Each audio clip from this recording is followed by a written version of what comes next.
त्र्यम्बकं यजामहे सुगन्धिं पुष्टिवर्धनम् उर्वारुकमिव बन्धनान् मृत्युमोक्षयमर्तात्। भगवान शिव और माता पार्वती आप सभी के जीवन को खुशियों से भर दें। आप सभी की मनोकामनाएं पूर्ण हों। हमारे चैनल भारत अनंत वेद पर हम आपका हार्दिक स्वागत करते हैं। आज के सावन मास महात्म में भगवान शिव देवी पार्वती से क्या कहते हैं, आप वो जानिए। भगवान शिव कहते हैं कि हे पार्वती, प्राचीन काल में नंदनम नाम से प्रसिद्ध एक राजा हो चुके हैं जो सभी लोगों को सुख देने वाले थे। उस धर्म प्रिय राजा के शासनकाल में दुर्भिक्ष, रोग, व्याधि, काल मृत्यु और अनावृष्टि का भय किसी को नहीं था। कुछ समय के बाद पूर्व कर्मों के फलस्वरूप राजा का शरीर बड़े भारी कुष्ठ रोग से भर गया। इससे उन्हें बहुत बड़ा वैराग्य हो गया और उन्होंने प्रभास में नदी के तट पर देवादिदेव भगवान सूर्य की स्थापना की। नंद आदित्य का दर्शन करने वाला व्यक्ति फिर मृत्युलोक में जन्म नहीं लेता, वह मुक्त हो जाता है। पार्वती, यह प्राचीन सरस्वती का स्थान है। प्राचीन काल के त्रेता युग की बात है। प्रसाद नाम के एक ब्राह्मण ने प्रभास क्षेत्र में आकर कठिन तपस्या की।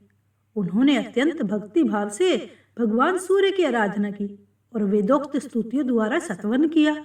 इसके बाद बहुत समय के बाद प्रसन्न होकर भगवान सूर्य ने कहा, हे सोविद, मैं इस तपस्या से बहुत प्रसन्न हूँ। तुम्हारी जैसी इच्छा हो वही वर मांगो। तब ब्राह्मण कहने लगे कि हे भगवान, आप प्रसन्न हो गए, यही मेरे लिए सबसे बड़ा वर और अभीष्ट मनोरथ है। देवेश्वर, आपका दर्शन तो स्वप्न में भी दुर्लभ है, फिर भी यदि देना ही चाहते हैं तो मैं प्रार्थना करता हूँ कि आप सदा इसी स्थान पर निवास करें। भगवान सूर्य अंतर ध्यान हो गए। प्रसाद के द्वारा स्थापित होने के कारण वे प्रणतीत कहलाए। वे ब्राह्मण जीवन भर भगवान सूर्य की आराधना में लगे रहे। अंत में उन्हें सूर्यलोक की प्राप्ति हुई। जो भाद्रपद मास की षष्ठी को वहां स्नान और प्राणादिति का दर्शन करता है, वह कभी कोई कष्ट नहीं पाता। गंगा पाठ नामक स्थान में महान स्तोत्र वाली गंगा जी और गंगेश्वर शिवा है। जो वहां स्नान करके गंगेश्वर की पूजा करता है, वह भयंकर पापों से मुक्त हो जाता है। देवी ऋषि तीर्थ के समीप देवी का नामक उत्तम क्षेत्र है जो इच्छा अनुसार फल देने वाला है। वहीं ऋषियों और सिद्धों से घिरा हुआ महासिद्ध वन है जो तरह तरह के वृक्षों और लताओं से व्याप्त तथा पर्वतों से सुशोभित होता है। देविका के उत्तर तट पर मैं उमापति ईश्वर नाम से निवास करता हूँ। वह क्षेत्र मुझे बहुत प्रिय है।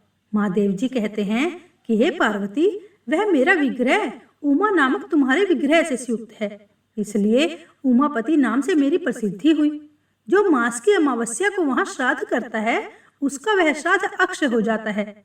बुद्धिमान व्यक्ति वहां गौ, भूमि, स्वर्ण और वस्त्रिकता का दान करता है। सभी देवताओं ने उसे श्रेष्ठ नदी का उपवाहन किया है, इस कारण वह पाप नाशनी देवी कहलाती है।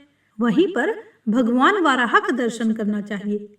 चारों वेद उनके चारों पाद हैं, क्रतु उनके दांत हैं, अग्नि जीभ है, केतु रोम है, ब्रह्म मस्तक है, दिन और रात उनके नेत्र हैं, वेदांग कानों के आभूषण हैं। इस प्रकार यज्ञ में वराह भगवान उस स्थान पर स्थित हैं। अश्विन मास की अमावस्या तथा एकादशी को जब सूर्य कन्या राशि पर होते हैं, इत्यादि मंत्र से उसका तथा अन्य भजन सामग्री को अभिमंत्रित करें। तेजु और सी शुक्र इत्यादि मंत्र से घी और दाढ़ी कर्म इत्यादि मंत्र से दही अभिमंत्रित करें। जितने भी व्यंजन और भक्षण भोज पदार्थ हैं, उन सबको महान इंद्रियों इत्यादि मंत्र के द्वारा अर्पण करना चाहिए। स्वत्सर इत्यादि मंत्र के द्वारा जल अर्पित करें। इस प्रकार ब्राह्मण भजन कर वहां पिंड दान दे। प्राचीन काल में शमीमुख नामक एक ब्राह्मण हुआ करते थे। उनका विशाल नाम का एक पुत्र हुआ जो भयानक कर्म करने वाला था। उसने एकमात्र माता पिता की सेवा को छोड़कर कभी भी कोई सत्कर्म नहीं किया।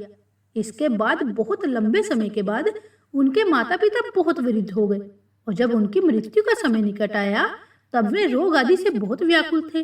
विशाल प्रतिदिन जंगल में जाता और अपनी शक्ति का प्रयोग करके दूसरों का धन लाकर अपने माता पिता और पत्नी का पोषण करता। एक दिन वहां पर एक मुनि पधारे।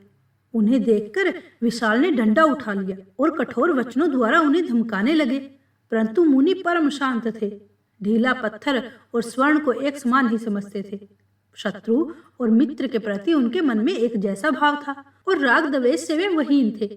उन्होंने विशाल से कहा कि तुम सावधान होकर मेरी बात सुनो, मैं तुम्हारे हित के लिए सच्ची बात कह रहा हूँ। पहले तो ये बताओ कि तुम्हारे घर में किस गोत्र में कौन कौन लोग रहते हैं। तब विशाल ने उत्तर दिया, मेरे माता पिता, संतानहीन पत्नी और एक मैं हूँ, पांचवा कोई नहीं है। तब उन्होंने पूछा कि तुम्हारे माता पिता और पत्नी किस प्रकार का जीवन जीते हैं। विशाल कहने लगा कि मैं पाप करता हूँ और सब लोग उसी पाप की कमाई खाते हैं। हे मुनि, मैं जानना चाहता हूँ कि वह पाप किसको लगेगा और मेरा पाप कैसे शीघ्र छूटेगा। तो मुनि कहने लगे कि पहले घर जाकर उन सब से पूछो कि वे तुम्हारे पाप का हिस्सा बनेंगे या नहीं। तब विशाल घर लौटकर अपने माता पिता से यह सवाल पूछने लगा। उसकी बात सुनकर माता पिता हंसने लगे। उन्होंने कहा, बेटा, एक व्यक्ति पाप करता है और उस पाप की कमाई को बहुत से लोग भोगते हैं। भोगने वाले तो छूट जाते हैं, लेकिन पाप करने वाला पाप दोष से मुक्त नहीं होता। जो मंद बुद्धि व्यक्ति कुटुंब के लिए अशुभ कर्म करता है, उसे पाप का दोष निश्चय ही लगेगा।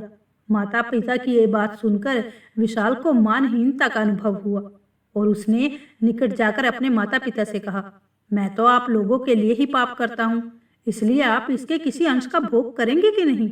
माता पिता तब हंसने लगे और बोले, बेटा, जब हम पहली अवस्था में थे तब हमारे द्वारा तुम्हारा पालन पोषण किया गया था और अब इस वृद्ध अवस्था में तुम्हें ही हमारा पालन पोषण करना चाहिए। ब्रह्मा जी ने यही पिता पुत्र का पारस्परिक धर्म बताया है। हमने तुम्हारे लिए जो भी शुभ अशुभ कर्म किए हैं उसे हम ही भोगेंगे। अब तुम जो शुभ और अशुभ कर्म कर रहे हो उसका भोग तो तुम्हें ही भोगना पड़ेगा। इसलिए विद्वान पुरुष को सदा शुभ कर्म ही करने चाहिए। चोरी, खेती, व्यास, व्यापार अथवा नौकरी जो भी करके तुम हमें प्रतिदिन भोजन देते हो, दोष हमको नहीं लगता। माता पिता की ये बात सुनकर विशाल ने अपनी पत्नी से भी वही बात पूछी, तो पत्नी ने भी वही उत्तर दिया जो माता पिता ने दिया था। इससे विशाल को बड़ा वैराग्य हो गया। बार बार अपने पापों की निंदा करता हुआ वह बहुत दुखी हो गया और कहने लगा, मुझसे पाप कर्म परायण, दुष्कर्मी, विवेकहीन और सत्संग से रहित व्यक्ति से बढ़कर कौन पापी हो सकता है। जो विद्वान पुरुषों की सेवा नहीं करता वही पाप करता है। उस पापी को अपनी आत्मा से प्रेम नहीं होता। इस प्रकार सोच विचार करता हुआ विशाल मुनि के पास लौटा और मधुर वाणी में आदर पूर्वक कहने लगा, हे ऋषि, अब आप पधारिए। यह आपका कुशल कमंडलू लीजिए। ये हैं आपके वल्कल और मृगचरम। ये सब लेकर आप मेरा अपराध क्षमा कर दीजिए। मैं दीन हूँ, सत्संग से वंचित और मूर्ख हूँ। कृपया कर मुझे क्षमा कर दीजिए। आज से ही मैं इस साधु निंदनीय और भयानक कर्म से निवृत्त हो गया हूँ। अब मुझे इस पाप कर्म का कोई प्रायश्चित बताइए जिससे आपकी कृपा से मैं पाप से मुक्त हो जाऊं। तब ऋषि कहने लगे, वत्स, तुमने बहुत अच्छी बात पूछी है। अब एकाग्रचित होकर सुनो। मैं तुम्हें एक बहुत गोपनीय बात बताऊंगा। उसे किसी के सामने नहीं कहना चाहिए। उसके जप से तुम अवश्य ही पाप से मुक्त हो जाओगे। यह कर अक्षर वाला मंत्र तुम ऊंचे स्वर से जपते रहो। ये व्यक्ति के सभी पापों को हरने वाला तथा स्वर्ग और मोक्ष देने वाला है। उनके ऐसा कहने पर विशाल प्रतिदिन उस मंत्र का जाप करने लगा। वे मुनि वहां से चले गए। विशाल गुरु भक्त था। देविका के उत्तम तट पर उस मंत्र का जाप करते हुए उसने समाधि लगा ली। उसकी भूख प्यास सब नष्ट हो गई। मंत्र में तीर्थ, देवता, गुरु, इनमें जैसी जिसकी भावना होती है उसको वैसी ही सिद्धि प्राप्त होती है। यह जीवात्मा स्वभाव से ही निर्मल परमात्मा का स्वरूप है। इस प्रकार मंत्र जाप में संलग्न होकर अमृतत्व को प्राप्त हुए विशाल को बहुत सारे वर्ष बीत गए। देवी कुछ समय के बाद उनके शरीर के ऊपर मिट्टी जमा होने लग गई। उन्हें इस बात का कुछ भी पता नहीं था। बहुत समय के बाद सप्त ऋषि फिर से उधर पधारे और उस स्थान को देखकर एक दूसरे से कहने लगे कि यहीं पर वह भयानक आकार वाला तस्कर विशाल हमें मिला था, जिसने यहाँ आते ही हमारा सब कुछ लूट लिया था। इस प्रकार वार्तालाप करते हुए महर्षियों ने बाम्बी के भीतर से आई हुई मंत्र उच्चारण की उत्तम ध्वनि सुनी। तब कौतूहलवश उन्होंने उसे परखने के लिए वाल्मीकि अर्थात बंदी को खोद डाला। उसके अंदर इस चतुराक्षर मंत्र का जाप करता हुआ विशाल उन्हें दिखाई दिया। उसे समाधि में स्थित जानकर योग सम्मत औषधियों को लेकर उन्होंने उसके सूखे शरीर में मर्दन किया अर्थात लेप लगाया। तब वह सजग होकर बोला कि हे महर्षियों, आप अपना अपना धन ले लीजिए और मुझे मेरे माता पिता और पत्नी के बारे में बताइए। तब विशाल की बात सुनकर सप्तऋषि कहने लगे कि तुम्हें यहाँ रहते हुए बहुत वर्ष बीत गए हैं। तुम्हारे माता पिता और पत्नी या फिर जो भी परिवार जन थे उन सबकी मृत्यु हो चुकी है। हम लोग बहुत समय के बाद इस स्थान पर आए हैं। अब तुम इस मंत्र जाप के प्रभाव से सिद्ध हो गए हो। तुम एकाग्रता पूर्वक मंत्र का चिंतन करते हुए वाल्मीकि में स्थित रहे हो, इसलिए इस भूतल पर वाल्मीकि नाम से तुम प्रसिद्ध हो जाओगे। तुम्हारी जीभ के अग्रभाग पर सरस्वती देवी स्वच्छंद निवास करेंगी और तुम रामायण काव्य का निर्माण करके मोक्ष प्राप्त करोगे। तब विशाल ने कहा कि हे मुनिजन, गुरु दक्षिणा स्वीकार कीजिए जिससे मैं ऋण मुक्त होकर महान तपस्या में संलग्न हो जाऊं। तब ऋषि बोले, ब्राह्मण, तुम सिद्ध हो गए हो, यही हमारे लिए गुरु दक्षिणा है। वाल्मीकि जी कहने लगे कि अगर आप लोग मेरे ऊपर प्रसन्न हैं और मुझे आशीर्वाद देना ही चाहते हैं तो बताइए, यहाँ देविका नदी के सुरम्य तट पर कौन से देवता स्थित हैं जो समस्त कामनाओं और फलों को देने वाले हैं। तब ऋषि हंसने लगे और बोले, हे ब्राह्मण, सामने जो अनेक शाखाओं के साथ फैला हुआ वृक्ष है उसकी ओर देखो। इसके मूल भाग में ब्रह्मा जी के अंश से उत्पन्न भगवान सूर्य स्थित हैं। कल्प के प्रारंभ से ही उनकी यहाँ स्थिति है।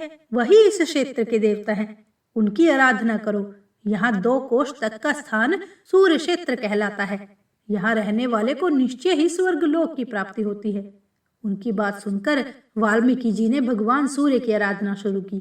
इससे संतुष्ट होकर भगवान सूर्य कहने लगे कि हे वत्स, मैं तुम पर बहुत प्रसन्न हूँ, तुम कोई वर मांगो। तब वाल्मीकि जी बोले, हे देवेश्वर, आज से आप यहाँ सदैव निवास करें। भगवान सूर्य ने कहा, वत्स, आज तुम पर मैं बहुत संतुष्ट हुआ हूँ, इसलिए यह क्षेत्र अब मूल स्थान के नाम से विख्यात होगा। जो लोग उत्तरायण में यहाँ भक्ति पूर्वक स्नान करेंगे वे स्वर्ग लोक में जाएंगे।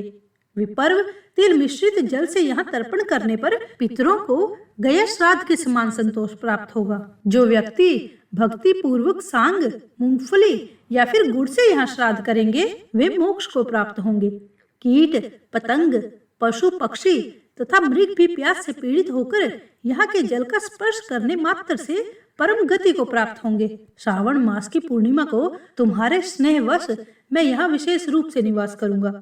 उस दिन जो यहाँ के जल से पितरों का तर्पण करेगा उसके 8 प्रकार के पाप तत्काल ही नष्ट हो जाएंगे। अब ये 8 प्रकार के पाप कौन से हैं यह भी जानो। कल, विपरीत, विस्फोटक, पुंडरी, काकाम्मा, चरण, दाल और चरल, ये 8 प्रकार के पाप अवश्य ही दूर हो जाएंगे, इसमें कोई संदेह नहीं है। ऐसा कहकर सूर्यदेव अंतर्ध्यान हो गए। वाल्मीकि मुनि ने सूर्यदेव की आराधना तथा रामायण काव्य का फिर निर्माण किया। इसलिए इस तीर्थ में सभी यज्ञों का फल देने वाले सूर्यदेव का अवश्य ही दर्शन तथा इस कथा का श्रवण अवश्य करना चाहिए। इस प्रकार यह कथा समाप्त होती है। जय भोलेनाथ। मुझे आशा है कि आपको आज की कथा पसंद आई होगी। आपको वीडियो कैसी लगी ये हमें कमेंट बॉक्स में जरूर बताइएगा और हमारे चैनल को सब्सक्राइब करना मत भूलिएगा। भगवान शिव और माता पार्वती आपकी सदैव रक्षा करें।